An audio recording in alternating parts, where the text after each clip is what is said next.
Assalamualaikum warahmatullahi wabarakatuh. Pada kesempatan kali ini, saya Devika Firtatriana NIM 18103210039 dari Program Studi Agribisnis Fakultas Pertanian Universitas Muhammadiyah Jember akan memaparkan hasil ringkasan materi pada acara webinar dengan tema Agroinovasi Era 4.0 untuk Pembangunan Pertanian yang Berkelanjutan yang dibawakan oleh dua pemateri, diantaranya yaitu yang pertama Profesor Dr. Andes Insinyur Gembong Priyatno dengan judul Smart Farming 4.0 dan Solusi dalam Regenerasi Pertanian Menuju Kedaulatan Pangan. Yang kedua yaitu Dr. Andes Insinyur Muhammad Hasmi DESS dengan judul Smart Farming Precision Agriculture 4.0. Menginjak pada materi yang pertama yaitu Smart Farming Precision Agriculture 4.0. Revolusi industri 4.0 terjadi pada tahun 1750-an yang hingga saat ini terus berkembang dan memunculkan banyak teknologi-teknologi canggih yang dapat menunjang kelangsungan hidup seseorang, seperti halnya Internet of Things, tren otomatisasi, pertukaran data terkini, dan lain-lain. Terdapat 4 prinsip dalam revolusi 4.0, diantaranya yaitu kesesuaian, transparansi informasi, bantuan teknis, serta keputusan mandiri. Selain itu juga terdapat 10 skill di era industri 4.0, diantaranya yaitu berpikir kritis, kreativitas, penilaian dan pengambilan keputusan, layanan orientasi, negosiasi, fleksibilitas kognitif, kecerdasan emosi, mampu berkoordinasi dengan yang lain, manajemen SDM, serta mampu memecahkan masalah yang kompleks. Pertanyaannya di sini, lalu bagaimana dengan pertanian Indonesia di era industri 4.0 ini? Tantangan peningkatan produksi pangan, keamanan pangan, dan pendapatan petani adalah untuk meningkatkan produktivitas. Selama 40 tahun terakhir, banyak sekali peningkatan dan produktivitas yang dikaitkan dengan peningkatan sumber daya genetik, pemanfaatan pestisida, peningkatan input pertanian, dan lain-lain. Dalam era ini, membantu para petani untuk mencapai target yang diinginkan merupakan suatu tantangan tersendiri, karena selain menyediakan makanan, pertanian menopang ekonomi di sebagian besar negara secara signifikan, khususnya di negara berkembang. Pembangunan pertanian tidak hanya merupakan pertahanan terhadap kelaparan, tetapi juga dapat meningkatkan pendapatan kurang lebih 4 kali lebih efektif daripada pertumbuhan di sektor yang lain. Oleh sebab itu, pembangunan pertanian sangat penting dilakukan untuk mengurangi kemiskinan global serta ekonomi pengembangan.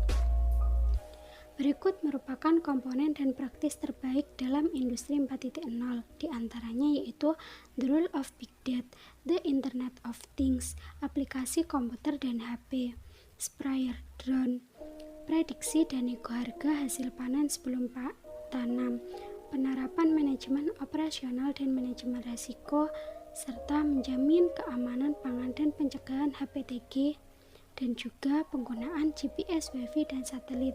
Sedangkan praktik terbaiknya yaitu dengan melakukan GI Agriculture, yaitu dengan mencoba mengoptimalkan penggunaan teknologi dalam bidang pertanian untuk memperoleh dan memberikan data yang akurat.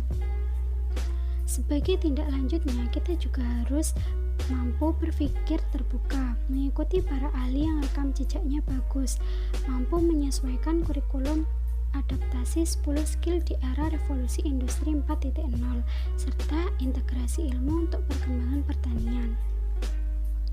Menginjak pada materi selanjutnya yaitu Smart Farming 4.0 dan Solusi dalam Regenerasi Pertanian Menuju Kedaulatan Pangan. Kondisi petani di Indonesia saat ini semakin terpuruk, sedangkan program pemerintah untuk kedaulatan pangan sulit untuk dicapai karena berbagai masalah, seperti halnya maraknya impor yang dilakukan oleh pemerintah yang berakibat semakin terpuruknya petani Indonesia karena persaingan harga dan kualitas bahan. Di samping itu, impor juga dapat mengurangi cadangan devisa negara. Yang perlu kita ketahui, senjata terhebat di dunia ini bukan nuklir ataupun senjata modern lainnya, melainkan pangan adalah senjata paling ampuh di dunia. Suatu negara besar dan kuat adalah negara yang berkedaulatan pangan. Untuk mencapai negara berkedaulatan pangan, maka diperlukan perubahan sebagai berikut, diantaranya yaitu yang pertama, karakter building, yaitu membangun karakter petani menjadi petani profesional. Yang kedua, ekonomi building, yaitu membangun petani desa menjadi pusat ekonomi. Yang ketiga, education building, yaitu membangun dan mencerdaskan petani dalam hal usaha taninya. Dan yang keempat, teknologi building, yaitu penerapan teknologi yang tepat guna.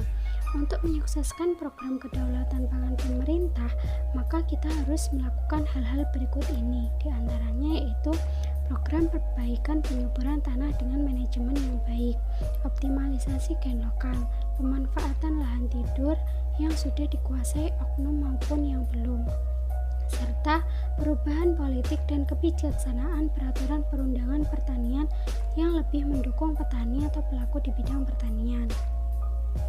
Indonesia adalah negara yang kaya akan sumber daya pangan. Ironisnya, kita masih saja melakukan impor pangan.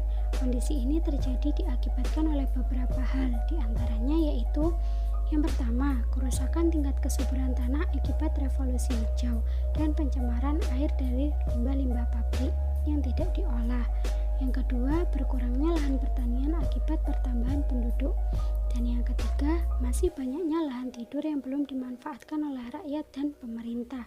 Yang keempat, perubahan iklim akibat polusi udara yang mengakibatkan penipisan lapisan ozon, serta bencana alam baik banjir maupun gempa bumi. Lalu, bagaimana untuk memecahkan masalah tersebut? Apa yang harus dilakukan?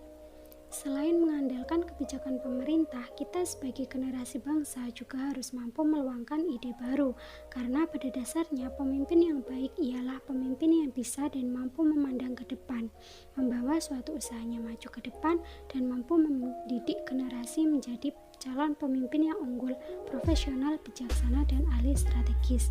Berikut merupakan prinsip yang wajib dimiliki oleh seorang pemimpin, diantaranya yaitu mempunyai tujuan, memiliki keberanian, memiliki kesabaran, memiliki tanggung jawab, mampu mendengarkan pasar, memiliki antusias komunikasi, serta memiliki tindakan yang sesungguhnya. Sekian dari saya, kurang lebihnya mohon maaf. Wassalamualaikum warahmatullahi wabarakatuh.